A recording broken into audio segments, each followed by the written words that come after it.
دوستو یاد رکھنا، تگڑا اور مضبوط جوان پتہ کون ہوتا ہے؟ جس کی نظریں پوری طرح اس کے کنٹرول میں ہوں۔ یہ علامت جوانی ہے۔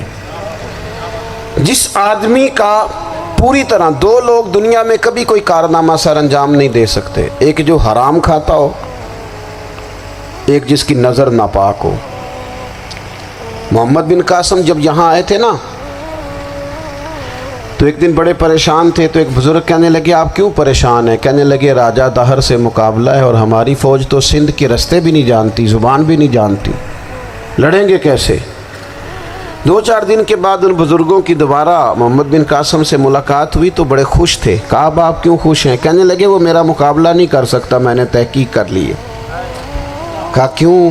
کہنے لگے نظر کا گندہ ہے، اور جو نظر کے گندے ہوتے ہیں وہ میدانوں میں ٹھہرا نہیں کرتے۔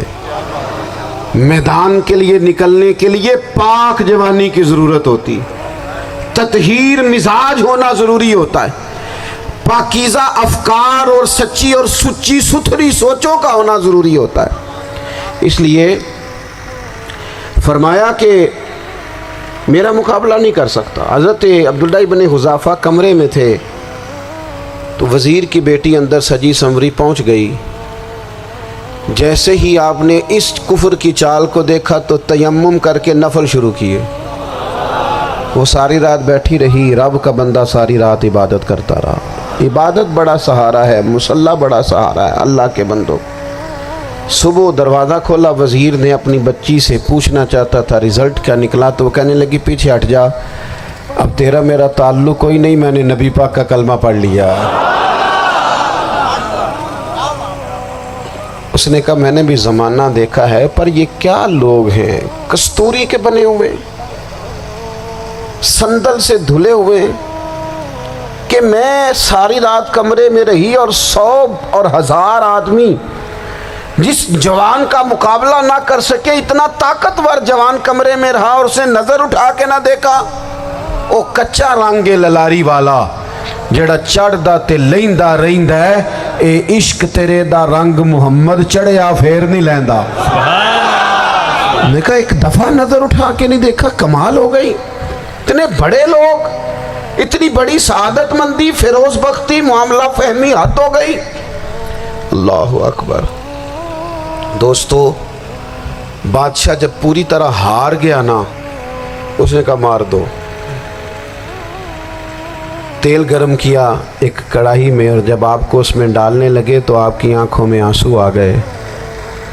بادشاہ کا خیال ہوا شاید نرم ہو گئے ہیں، کہنے لگا روئے کیوں؟ فرمانے لگے سوچتا ہوں جان ہی ایک ہے، کتنا مزہ ہے اس کی راہ میں جان دینے کا، کتنی لذت ہے اس کے نام پر مرنے میں، کتنا لطف ہے۔ جے تو چڑھیا اتے دار بھی نہیں تے جے تو وکیا عشق بازار بھی نہیں، تے ایڈا سستا سودا پیار بھی نہیں، تے ایڈا سستا لبدا یار بھی نہیں۔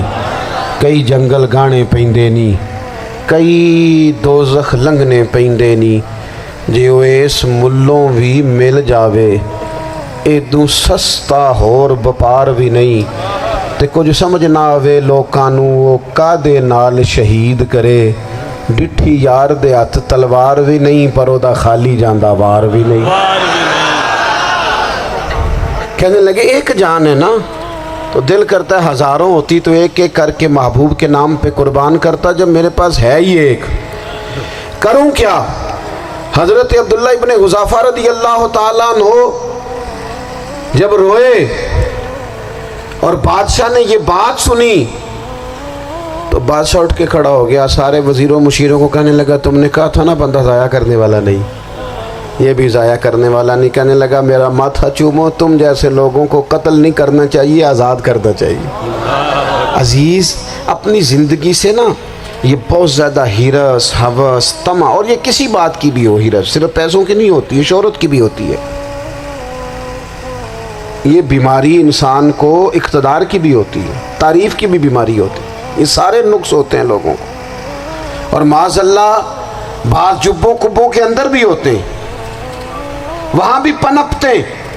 اپنی زندگی جب تک اس سادگی میں نہیں لاؤ گے جو رسول پاک نے عطا فرمائی ہے، جب لوگ آسانیوں میں پوری طرح الجھ گئے تو پھر وہ دور ہوئے اور کفر چڑھ گیا۔ دوسری بات، اللہ کے محبوب صلی اللہ تعالی علیہ وسلم کی محبت ہم سے تقاضا کرتی ہے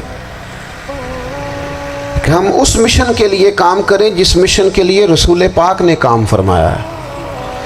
ہم سارے کام بڑی مضبوطی سے، سوچ سمجھ کے، تدبر سے، حکمت سے، تقاضوں کو مد نظر رکھتے ہوئے کرتے ہیں سارے کام۔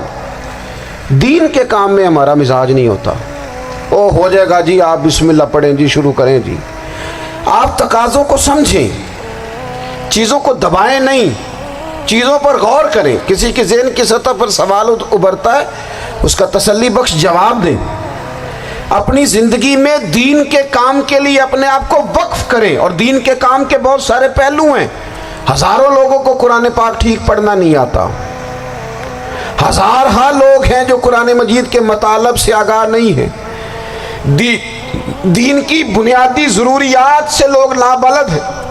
میں آپ کو کس طرح یہ بات سمجھاؤں کہ ہزاروں کی تعداد میں طلاقیں اس لیے ہوتی ہیں کہ مردوں کو طلاق کے مسئلے نہیں آتے، انہیں پتہ نہیں ہے کہ مجھے حقوق زوجین کے معاملے میں کیسے چلنا۔ ڈھیر سارے گھروں میں تباہی اس لیے ہے کہ تربیت اولاد کا دینی منہج ہمیں نہیں پتہ۔ اپنا حصہ ملائیں دین کے کام میں۔ ایک آدمی کو اگر تو نمازی کرنے میں کامیاب ہو گیا، تیری زندگی بدل گئی۔ وہ دین بیزار لوگ جو ہمارے بیچ بیٹھ کے ہماری نوجوان نسل کو پگڑی اور داڑھی کا نام لے کے بنیادی طور پر دین سے دور کرتے، ایسے نوجوانوں کو دین کا پیغام محبت دے کر دین کے قریب کرنا ہماری ڈیوٹیوں کا حصہ ہے۔ ہمیں ذمہ داری کا احساس کرنا پڑے گا، ہمیں یہ خاص قدم اٹھانا پڑے گا، توجہ دینی پڑے گی۔ مساجد، مدارس، میں آپ سے عرض کروں، اتنی ڈٹ کے مخالفت ہوتی ہے نا مدرسوں کی، اتنی ڈٹ کے۔ میں ادارہ چلاتا ہوں، اس کے چلانے میں جو مشکلات ہیں وہ تو ہم بتا نہیں سکتے آپ کو، اس لیے کہ میری قوم، میرا اس قوم سے تعلق ہے جو نعت خواں امیر کرنا چاہتی ہے، مدرسے نہیں۔ ہاں، نقیب خطیب پیدا کرنا چاہتی ہے، شعر و شاعری کی زندگی کو پروان چڑھانا چاہتی ہے۔ فقط ہمارا ان لوگوں سے تعلق ہے جو لاکھوں کروڑوں روپیہ محافل پہ لگائیں گے، اور قاری صاحب بیچارے اگر مسجد کا کوئی ہونے والا کام کسی وقت بتا دیں گے تو وہ بڑی مشکل آ جائے گی ان کے لیے۔ یہ کیسے ہو سکتا ہے؟ آپ نے یہ ڈیوٹی